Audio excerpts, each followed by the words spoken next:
Saku Koivu s'amène à Montréal confiant, il devra produire et vite. Les Expos menottent Big Mac, mais pas le reste des Cards, défaite de 6-3. Et Stéphane Ouellet garde son titre canadien.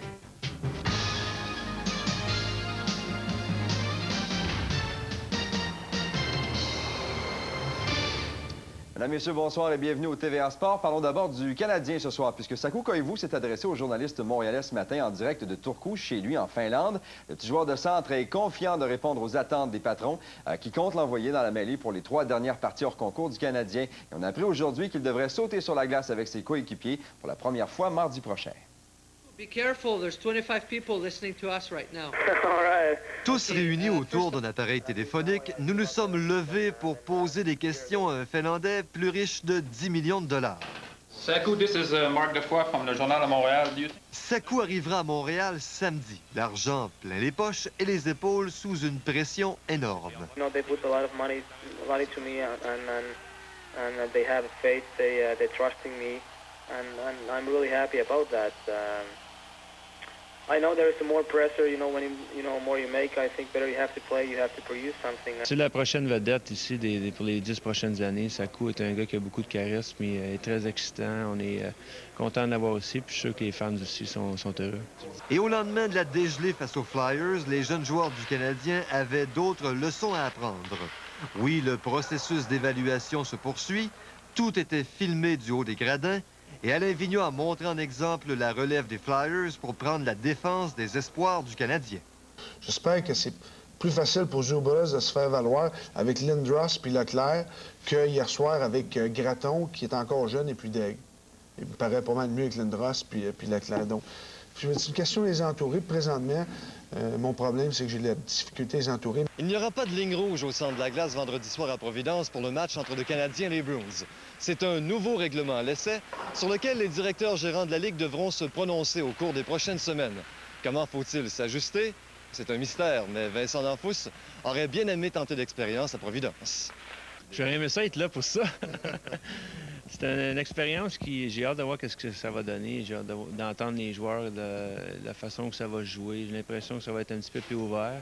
Surtout qu'on ne sait pas trop comment jouer ça, un match sans ligne rouge. J'espère que ça va fonctionner. Si jamais ça arrive à ça, je pense que le jeu va être de plus en plus excitant, puis il va y avoir plus de buts, plus d'attaques. Je pense que ça pourrait être bon pour toi. Oui, ça va être bon pour moi. Voilà donc un nouveau règlement qui pourrait faire renaître les spécialistes du flanage à la ligne bleue, les low-feux, comme on les appelle. C'est low-feu, comme dans le bon vieux temps. Régime décrit Pierre Larouche, à l'air qu'il faisait ça souvent dans son temps. Il ne checkait pas. Une bonne vieille histoire. Jean-François Poirier, pour TVA Sport. Baseball, les Expos se sont inclinés ce soir 6-3 face aux Cards de Saint-Louis. Non, Mark McGuire n'a pas réussi à profiter des largesses de Javier Vasquez, mais ses coéquipiers, eux, se sont amusés aux dépens du jeune lanceur. C'est Steve Tyler, le chanteur du groupe Aerosmith, qui effectue le lancer d'avant-match au Busch Stadium. On lui suggère de ne pas changer de carrière.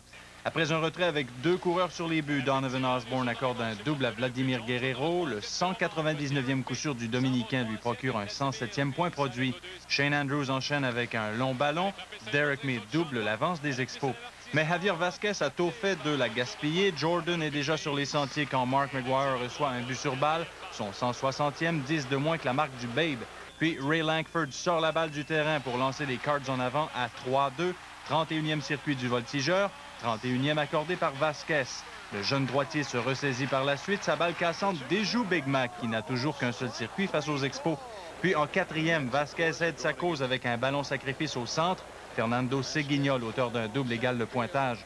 En fin de manche, il donne 2 coups sûrs de suite et se retrouve avec des coureurs aux extrémités et aucun retrait. Mais les Cards manquent d'opportunisme et Vasquez retire les 3 frappeurs suivants. Saint-Louis va réussir à reprendre les guides. Jordan, McGuire et Lankford ouvrent la 5e manche avec des coups sûrs. C'est 4-3. Brian Jordan en rajoute en 7e face à Shane Bennett. Le 25e coup du genre pour celui qui patrouille la droite. 5-3. Quant à McGuire, disons qu'il a déjà eu de meilleurs élans. Oui, tout à fait. C'est un 3e match de suite sans circuit pour McGuire, qui en a toujours 65 à égalité avec Sammy Sosa. Ray Lankford et Brian Jordan ont claqué des longues balles. Les 2 équipes s'affrontent encore demain. C'était le début ce soir d'une longue série de galas présentés par le groupe Interbox au centre Pierre Charbonneau. Et à part le combat principal mettant aux prises Stéphane Ouellet à Edward Allen Hall. Un combat que Ouellet a remporté. Ben, les spectateurs présents n'ont pas vraiment eu de quoi de bien excitant à se mettre sous la dent. Et pour en parler, on va aller faire un tour tout de suite là-bas pour rejoindre Jean-Paul Chartrand. Jean-Paul, vous avez tout vu et c'est vrai qu'à part le combat de Stéphane Ouellet, il n'y a pas eu grand-chose ce soir. Bien, ça dépend comment est-ce qu'on voit ça, mon cher ami Benoît, parce que ceux qui aiment les knockouts, ils ont été servis à soi ce soir. Ouais. Il n'y a pas un combat qui s'est rendu à la limite, sauf celui de Ouellet. Justement, Stéphane qui est avec moi.